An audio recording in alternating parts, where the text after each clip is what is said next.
ప్రేక్షకులందరికీ నమస్కారం. ఈరోజు మన స్టూడియోలో ప్రముఖ తంత్ర జ్యోతిష్యులు, జ్యోతిష రత్న, జ్యోతిష సామ్రాట్ చింతా రూప్మాన్ గారు మనతో ఉన్నారు. గురుగారితో మాట్లాడేద్దాం. నమస్కారం గురుగారు. మాతృదేవోభవ, పితృదేవోభవ, ఆచార్య దేవోభవ. గురుగారు, ప్రతి నెల కూడా మనం ఏ రాశి వాళ్ళకి ఎలా ఉంటుందో రాశి ఫలితాలు మనం చర్చించుకుంటున్నాం. ఇప్పుడు ప్రత్యేకంగా మీనరాశి గురించి మాట్లాడదాం. మీనరాశి వాళ్ళు వాళ్ళ జీవితం అంతా సాధారణంగా లక్షణాలు ఎలా ఉంటాయి, వాళ్ళ జీవితంలో జాతకంతో సంబంధం లేకుండా వాళ్ళ జీవితంలో ఎలాంటి పరిహారాలు చేసుకుంటే బాగుంటుంది, ఏ ఆలయాన్ని ఎక్కువగా సందర్శిస్తే బాగుంటుంది, A to Z details, complete details మాకు తెలియజేయండి. మేము చెప్పేది తంత్ర జ్యోతిష్యము. తంత్ర జ్యోతిష విధానంలో ప్రత్యేకమైనటువంటి ఆలయ పరిహారం అనేది మేము ఖచ్చితంగా చెప్తాము. వ్యక్తిగత పరిహారం చెప్తాము. అవసరాన్ని బట్టి కొన్ని తంత్ర పరిహారాలు కూడా చెప్తాం. మీనరాశి వాళ్ళు అంటే కాలపురుషునికి 12వ రాశి, అంటే వ్యయం అయిపోతుంది. అశ్విని నక్షత్రముతో ప్రారంభమైతే రేవతి నక్షత్రంతో జ్యోతిషం ముగుస్తుంది.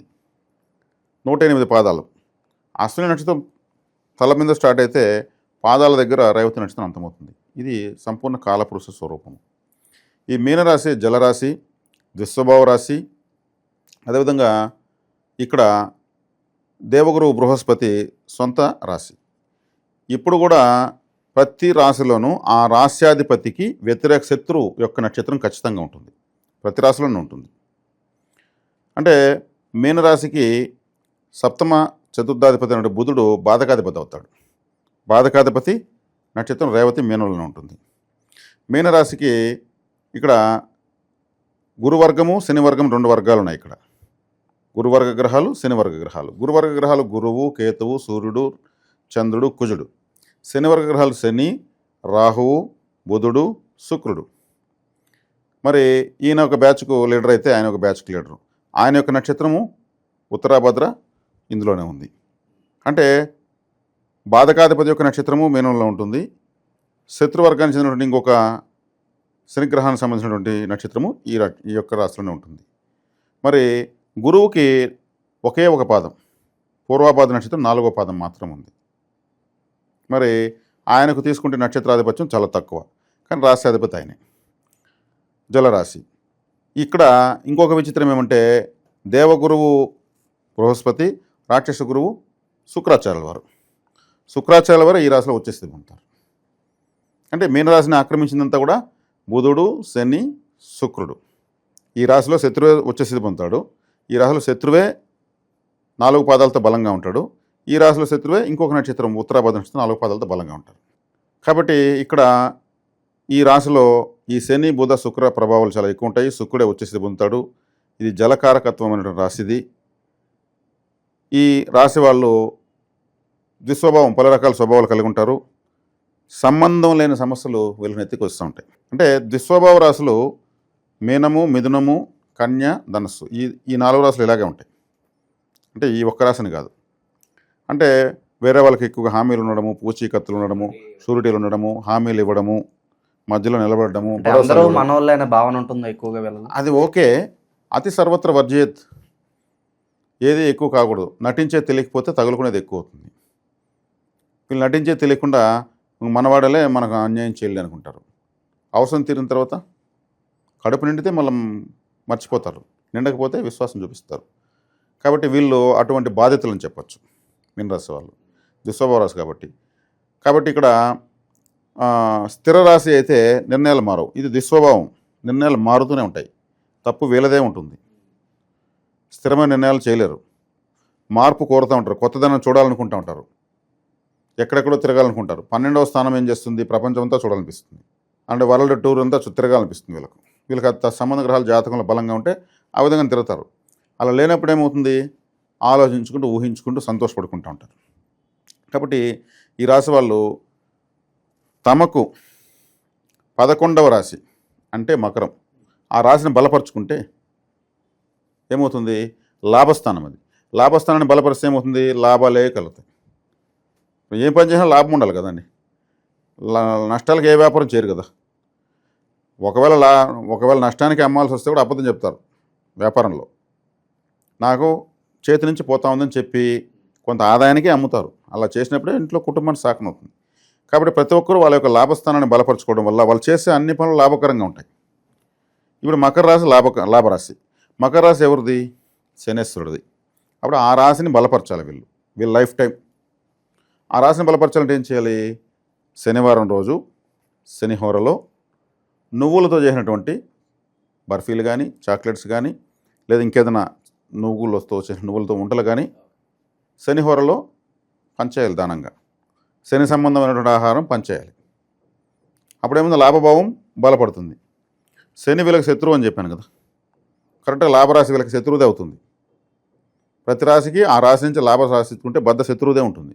జ్యోతిష్ శాస్త్రంలో ఇది ఒక విన్యాసం. కాబట్టి దాన్ని ఏం చేయాలి? శనివారం శనిహోరలో దానం చేయాలి. అదొకటి. తర్వాత అదే లాభస్థానంలో 3 నక్షత్రాలు ఉంటాయి. ఈ రాశిలో 3 నక్షత్రాలు ఉన్నట్టే. మరి మకర రాశిలో మన నడి నక్షత్రం ఏది? మధ్యలో ఉన్న నక్షత్రము శ్రవణ నక్షత్రం. ఉత్తరాషాఢ, శ్రవణం, ధనిష్ట ఈ 3 నక్షత్రాలు ఉంటాయి. మధ్యలో ఉండే నక్షత్రం ఏది? శ్రవణం. శ్రవణానికి 4 పాదాలు ఉంటాయి. కాబట్టి ఈ శ్రవణ నక్షత్రం ఎవరిది? చంద్రుడిది. అంటే శ్రవణ నక్షత్రం రోజు ప్రతి నెల చంద్రుడికి సంబంధించిన పాలు, పాల పదార్థాలు, అదే బటర్ మిల్క్ దానం చేయొచ్చు, పాలే దానం చేయొచ్చు, పాలకోవా దానం చేయొచ్చు, లేదు చంద్రుడు రైస్ అన్నదానం చేయొచ్చు, కర్డ్ రైస్. శ్రవణ నక్షత్రం రోజు చంద్రహోరలో అన్నదానం. శనివారం రోజు శనిహోరలో నువ్వులకు సంబంధించిన దానం. ఇంకొక పరిహారం ఉంది. అంటే లాభాన్నే బలపరిచేది నేను 3 పరిహారాలు చెప్తున్నాను. ఈ లాభాన్ని బలపరుచుకునేస్తే చాలు కదా. అన్ని లాభాలు ఉన్నప్పుడు ఇంకేం కావాలా? ఈ లాభస్థానం ఎవరిది? శనేశ్వరుడిది. ఈ మకర రాశి అంటే ఏమి? మనకు మోకాళ్ళు, కీళ్ళు, ఈ మోకాళ్ళు ట్రాన్స్ప్లాంటేషన్ అంటారు కదా, జాయింట్స్, అక్కడ వస్తుందన్నమాట. అంటే మోకాళ్ళ నొప్పులతో బాధపడుతున్న వాళ్ళకు, కీళ్ళు, నరములు, ఎముకలకు సంబంధించినటువంటి హాస్పిటల్ దగ్గర పేదవాళ్ళు ఉంటారు. అటువంటి వాళ్ళకి ఏదైనా మెడిసిన్ సహాయం, ఇది వైద్య సేవ. ఇది వ్యక్తిగత పరిహారం కిందకు వస్తుంది. ఇంకొక వ్యక్తికి వైద్యం చింతనలో ఉంటే, అనారోగ్యంతో ఉంటే, మరి ఇవే ఎందుకు చేయాలి? మరి ఇంకెన్నో ఉన్నాయి కదా. ఇవే ఎందుకు చేయాలంటే తక్షణ ఫలితం ఇస్తాయి. ఇవి తక్షణ ఫలితం ఇస్తాయి. ఇప్పుడు ఒక గ్లాస్ వాటర్ కింద తాగేసి అమ్మాయి అంటారు, వెంటనే సంతృప్తి చెందుతారు. ఆన్ ది స్పాట్, బాబు వారం తర్వాత నేను నీకు బ్లెస్సింగ్ ఇస్తానని చెప్పరు. అప్పటికప్పుడే వాళ్ళకి కడుపు నిండుతుంది, అప్పటికప్పుడే తృప్తి కలుగుతుంది. కాబట్టి ఈ పరిహారాలు, ఈ 3 పరిహారాలు ప్రతి రాశి వాళ్ళు వాళ్ళ యొక్క లాభస్థానాన్ని బలపరచుకోవడం వల్ల. అదేవిధంగా వీళ్ళు ఆలయ పరిహారం తీసుకుంటారు. ఇప్పుడు కొంతమందికి డేట్ ఆఫ్ బర్త్ తెలియదు, కొంతమంది డేట్ ఆఫ్ బర్త్ తెలిసిన జాతకం చాలా బాగోదు. జాతకం ఎంత నీచంగా ఉన్నా సరే ఈ రాశి వాళ్ళు ఎలాంటి ఆలయాలు సందర్శించడం వల్ల బాగుంటుందంటారు వాళ్ళ జాతకం? ఇప్పుడు నేను లాభస్థానాన్ని ఎలా బలపరచుకోవాలో చెప్పాను. ఇప్పుడు జాతకాలు డేట్ ఆఫ్ బర్త్ నాకేం మీరు ఇవ్వలేదు, నేను అడగలేదు. మీన రాసైనా మీన లగ్నమైనా ఇంకా చాలు. ఇంకా ఏ గ్రహం ఎక్కడుందో మనకు సంబంధం లేదు. లాభస్థానాన్ని బలపరచడం నేను చెప్పించాను. తర్వాత వీళ్ళకి ఆలయం అన్నారు. ఆలయ పరిహారం తీసుకుంటే వీళ్ళ యొక్క నక్షత్రంకి 6వ నక్షత్రం. 6వ నక్షత్రం అంటే సాధన తార. ఇప్పుడు మీనం తీసుకుందాం. మీనంలో రేవతి తీసుకుందాం. అశ్విని, భరణి, కృతిక, రోహిణి, మృగశిర, ఆరుద్ర నక్షత్రం. 6వ తార సాధక తార. ఈ సాధక తారను సంబంధించిన ఆలయానికి వెళ్ళి తెచ్చారు. సాధన తార ఆరుద్రకి ఎవరున్నారు?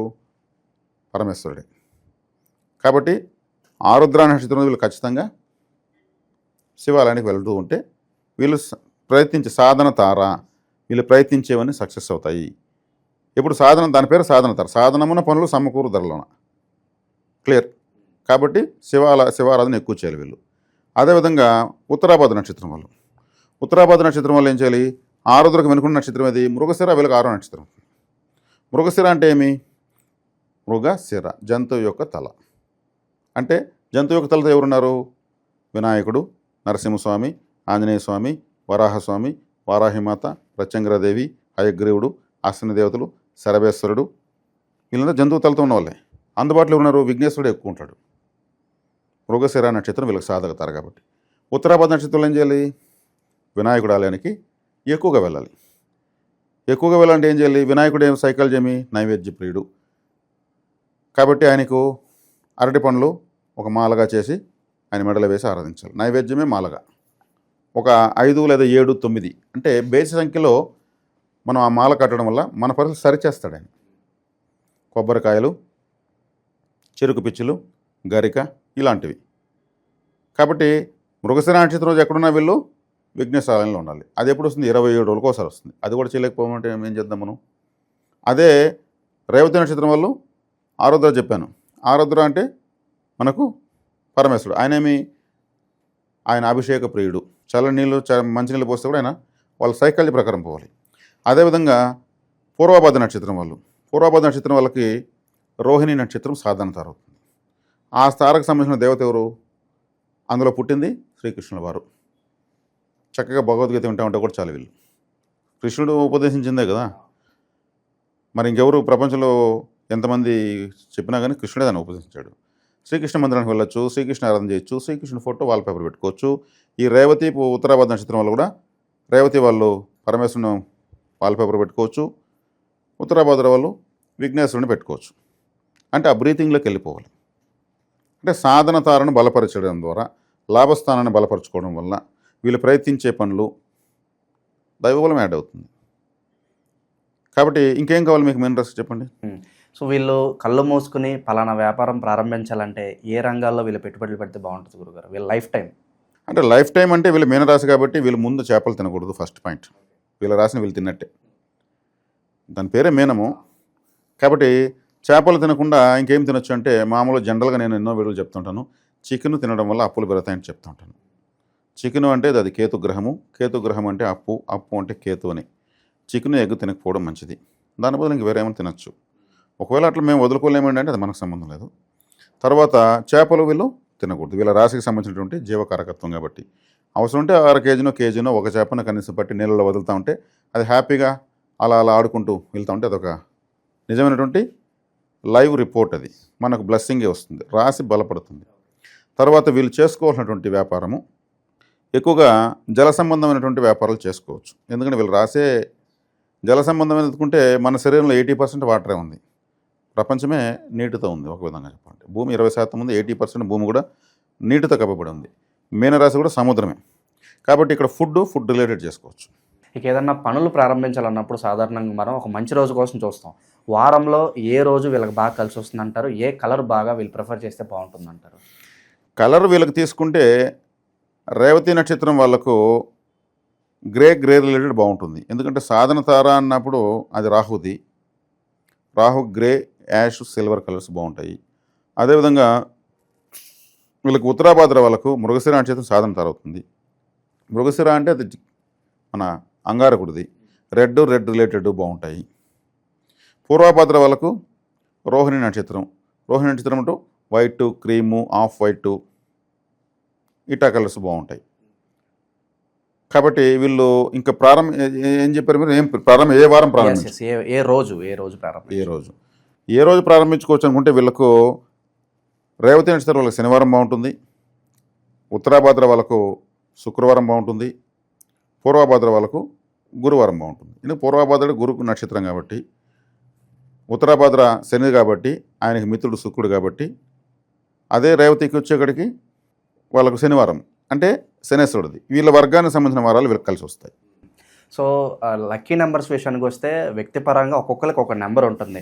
ఓవరాల్గా మెయిన్ రాశి వాళ్ళు పలానా నెంబర్స్కి మీరు ప్రిఫర్ చేస్తే బాగుంటుంది అలా ఏమన్నా ఉంటుంది? రాశినే తీసుకుంటే పూర్తిగా నక్షత్రాలను పక్కన పెట్టి 3వ నెంబరు, అదేవిధంగా 7వ నెంబరు, 9వ నెంబరు, 1వ నెంబరు రాశి ఎత్తుకుంటే, ఎందుకంటే గురుగ్రహానికి గురువర్గ గ్రహాలకు సంబంధించిన నెంబర్లు మనకు వస్తాయి. నక్షత్రాన్ని తీసుకుంటే రేవతి వాళ్ళకు 4వ నెంబరు, ఉత్తరాభాద్ర వాళ్ళకు ఏదొస్తుంది మనకు? ఉత్తరాభాద్రకి మృగశిర వస్తుంది. మృగశిర వచ్చినప్పుడు 7 పనిచేయదు. 7 పనిచేయనప్పుడు 8, నెంబర్ 8. అదే పూర్వభాద్ర వాళ్ళకు నెంబర్ 2. ఎందుకంటే ఆడొస్తున్న నక్షత్రాన్ని ఇక్కడ వీళ్ళ యొక్క నక్షత్రాన్ని బేరీజ్ చేసి నేను చెప్తున్నాను. వాస్తవంగా ఎత్తుకుంటే నేను సంఖ్యాశాస్త్రాన్ని అంత గొప్పగా నమ్మను, కానీ దానిపైన ఆసక్తి ఉన్న వాళ్ళు ఉంటారు కాబట్టి ఇక్కడ బ్యాలెన్స్ చేసి సమన్వయం చేసి చెప్తున్నాను సంఖ్యాశాస్త్రం వరకు. సో ఓవరాల్గా మీనరాశి వాళ్ళకి జీవిత పరిహారాలు కావచ్చు, ఆలయ పరిహారాలు కావచ్చు, మీ మాటలో చాలా బాగా వివరించారు. ధన్యవాదాలు. ధన్యవాదాలు.